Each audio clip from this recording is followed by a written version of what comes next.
You are looking at Julian's pronunciation guide, where we look at how to pronounce better some of the most mispronounced words in the world, like this other curious word. But how do you say what you're looking for today?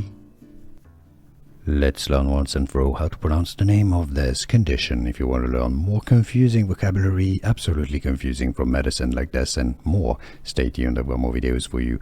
There are different pronunciations, let's be honest, in English, but the most common one, the one you should probably want to use, is as phenylketonuria.